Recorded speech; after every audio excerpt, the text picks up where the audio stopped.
કેમ છો બધા? આજે આપણે એક એવી વાર્તાના મૂળમાં જવાના છીએ જે સાંભળીને તમે હસી હસીને બેવડ વળી જશો.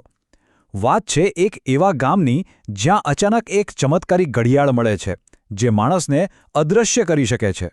હવે વિચારો, આ ઘડિયાળ ગામ લોકોના હાથમાં આવે તો કેવી ધમાલ મચે. માણસનો લોભ અને એમાંથી ઊભી થતી આખી સ્લેપસ્ટિક કોમેડી. આ બધી જ ઘટનાઓને આપણે આજે એકદમ ડિટેલમાં સમજવાના છીએ. તો ચલો, કોઈ પણ જાતના વિલંબ વિના ફટાફટ શરૂ કરીએ. હવે જો આખી બબાલ શરૂ ક્યાંથી થાય છે? પેલા રિપોર્ટર બલ્લોના એક જ વાક્યથી. એ ભાઈએ સીધું જ કહી દીધું કે દર્શક મિત્રો, આ છે ચમત્કારી ઘડિયાળ જે પહેરીને માણસ ગાયબ પણ થઈ શકે છે. બસ આ એક જ વાક્ય આખા ગામમાં ખળભળાટ મચાવવા માટે પૂરતું હતું. હવે તમે જ કહો, કોઈને ખબર પડે કે ગાયબ થવાની શક્તિ મળી શકે એમ છે તો કોણ પાછળ રહે?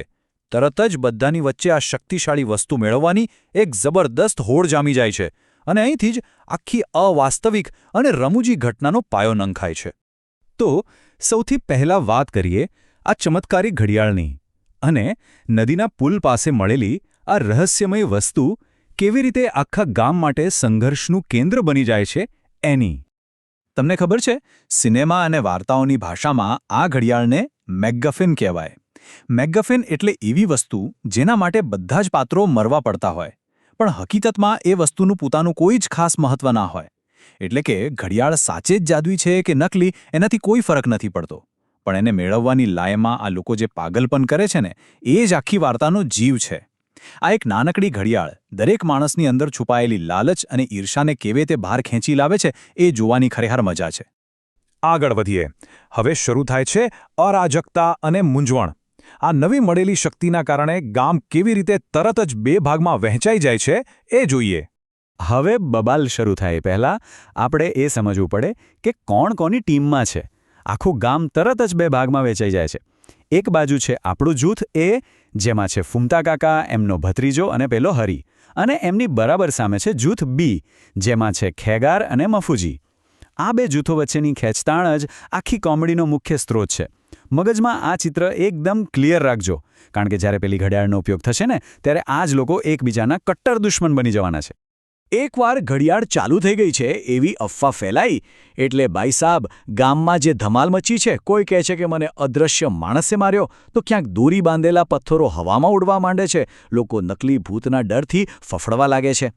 આ બધું ખરેખર શું હતું? એકબીજાને ડરાવવા અને પજવવા માટેની અવનવી યુક્તિઓ.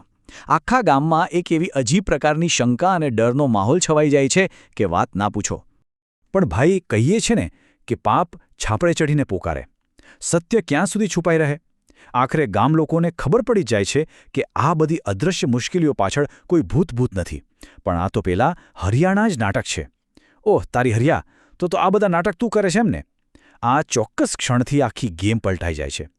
અત્યાર સુધી જે ડર હતો ને, એ સીધો જ ગુસ્સા અને બદલાની આગમાં ફેરવાઈ જાય છે. અને અહીંથી આવે છે ત્રીજો વળાંક: નકલી પોલીસ અને છેતરપિંડી. સામસામે લડાઈની જગ્યાએ ષડયંત્રોની આખી નવી જ શરૂઆત. હવે આ લોકો ઘડિયાળ પાછી મેળવવા માટે મોટા મોટા નાટકો રચવા માંડે છે. એકદમ હાસ્યાસ્પદ ષડયંત્રો. સાંભળો, એક જૂથ બીજાને ડરાવવા માટે સીધો નકલી પોલીસનો જ વેશ ધારણ કરી લે છે. દાવો કરે છે કે ગામમાંથી 2 લોકો ગાયબ છે, અને પછી કાકા અને ભત્રીજાને તો સીધી જેલમાં નાખવાની ધમકી જ આપી દીધી. હદ તો ત્યારે થઈ ગઈ જ્યારે ચોરને પકડવા માટે તાંત્રિક સળિયા જેવી અંધશ્રદ્ધાનો ઉપયોગ કરવા માંડ્યા. મતલબ, એક સામાન્ય ઘડિયાળ માટે આ લોકો કોઈ પણ હદ સુધી જઈ શકે છે, પછી ભલે એમના પ્લાન કેટલા પણ મૂર્ખામી ભર્યા કેમ ના હોય. હવે આવે છે આખી વાર્તાનો ક્લાઇમેક્સ: બેટરીનો મોટો ટ્વિસ્ટ. એકદમ અણધારી ઘટના જે બધી જ મહેનત પર પાણી ફેરવી દેશે.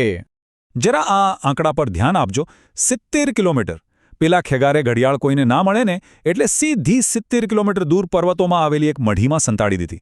તમે વિચાર કરો, આ જાદુઈ વસ્તુને પોતાની પાસે રાખવા માટે આ પાત્રો શારીરિક રીતે પણ કેટલી લાંબી મજલ કાપવા તૈયાર છે, માત્ર એક ઘડિયાળ માટે જંગલો અને પહાડો ખૂંદી વળ્યા.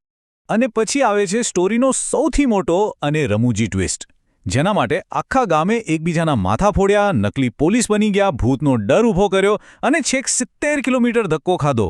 એ ઘડિયાળ વિશે શું ખબર પડે છે? પાવર જ મેં કાઢી લીધા. યસ, એમાંથી બેટરી જ કાઢી લેવામાં આવી છે. મતલબ કે જેના માટે આટલી મોટી મહાભારત થઈ એ વસ્તુ સાવ નિર્જીવ અને નકામી ડબ્બી સિવાય બીજું કંઈ જ નથી. આ ખુલાસો આખી ઘટનાની મૂર્ખતાને એકદમ છતી કરી દે છે અને જબરદસ્ત હાસ્ય ઊભું કરે છે. પણ વાર્તા અહીં પૂરી નથી થતી.